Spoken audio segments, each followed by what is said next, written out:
Hi friends, today I want to talk about adding some outside colors to your modal comping. I do not take credit for this idea. There's a couple of sources that I have come across a long time ago that kind of triggered this, and it's a technique I use quite a bit, and I thought I'd share it because I think it's a very cool sound and something you might find useful. One of the sources I heard it something like it from was a story that Robin Ford, the great guitarist Robin Ford, playing with Miles, and Miles told him this idea about how to extend his modal comping. It's probably, if I didn't look up videos, but it's out there somewhere. But more directly, there's an older video by a very talented young guitarist named Alex Goodman, who talked about voice leading ideas in regards to comping, and we'll get into that shortly. That's closer to where this idea came from. But before we know how to play out, we got to know how to play in, right? So the idea here is to pick a mode. We'll start with D Dorian, something fairly simple, right, for guitar anyway. So when we have a modal progression or a modal vamp, let's say, or a modal piece of music where we're basically sitting on one tonality for a while, at least in my mind, I don't think of it as a single chord. I think of it as a chord scale. And I created a video about, I think it's called something about your grips, releasing your grips by harmonizing chord scales. I'll link that here in case you're interested. You might want to check that one out before this one. But basically what the idea here is, rather than taking what most people might say is a D minor 7 suggests a D Dorian mode, I'm not going to play a D minor 7. I'm going to think in terms of all of the 7 notes of the D Dorian scale are equally valid. And I'm going to pick, for the demonstrations of this video, I'm going to pick a voicing that we then move diatonically up and down the fingerboard to get the various colors of that scale. And then we take, once we know what those in notes, the notes that are in the mode are, the voicings that are in the mode, then we extend it by adding some things outside of it.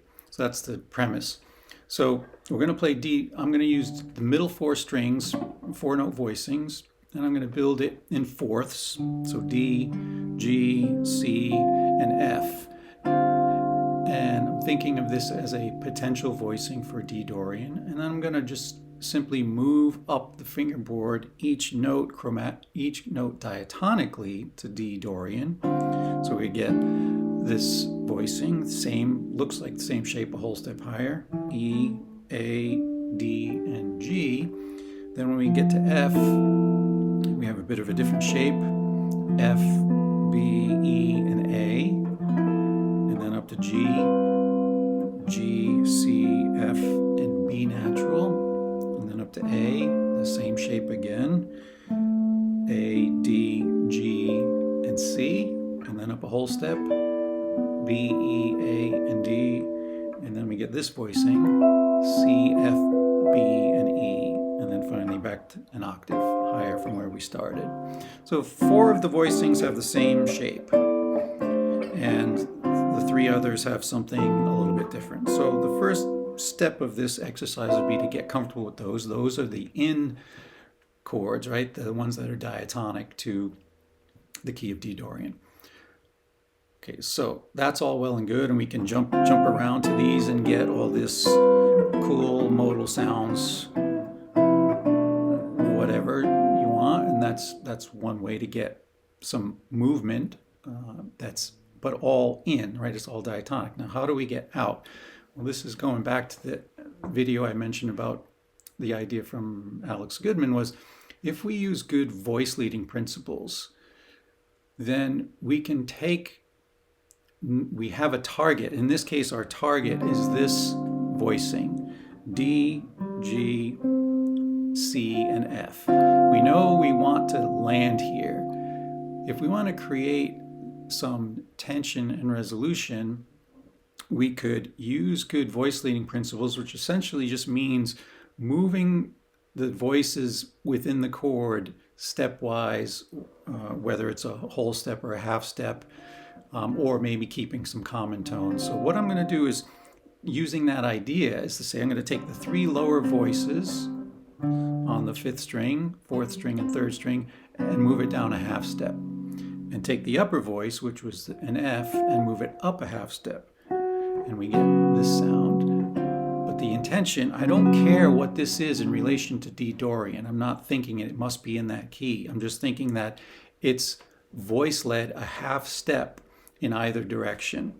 The lower 3 voices are down a half step, the uppers are up a half step, and we get this kind of a sound. So this, I don't really think of any name for this. I know I'm coming here, and this is just a chromatic approach to this voicing. And that's the idea. Then we can move the same. We know our second voicing begins on E, the same idea we have here. Again, these notes are, many of these notes, all of them in fact, are outside of the key of D Dorian, but that as such a strong resolution, that half step pull, it feels resolved when we get there. Now some of them might not be fingering or too practical from a fingering perspective, like this one. If we put these 2 down a whole step and that one up a half step, we get this pretty awkward thing to play. So here I'm going to leave my lowest note as the F, but treat the others as this half step approach thing. And then the G, we would get that, the A, the B, and the C. So we get these tension, resolution, outside, inside.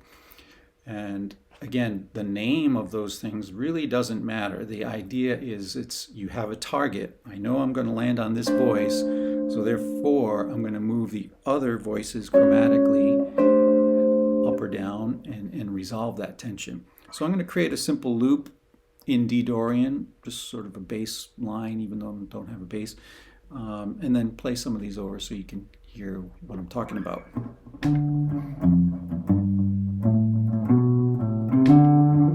So there's my D Dorian vamp, and I could play a D minor 7, but that's pretty boring, right? I could play all those voicings. Here's the voicings just diatonic, no outside. Missed one.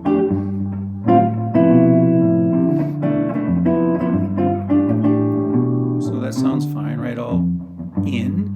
Now here's the same thing, but using this voice leading idea.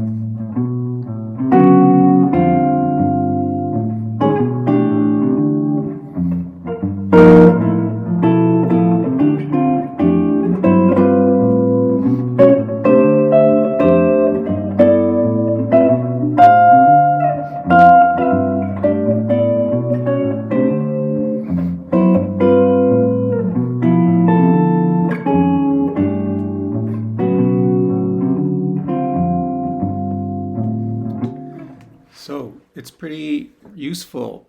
Those voicings again are outside. Those chromatic ones are outside the key, but they add a lot of richness, a lot of color that then immediately resolves, and it doesn't feel random. It feels quite hip. So hopefully you can get some uses out of that. Good luck.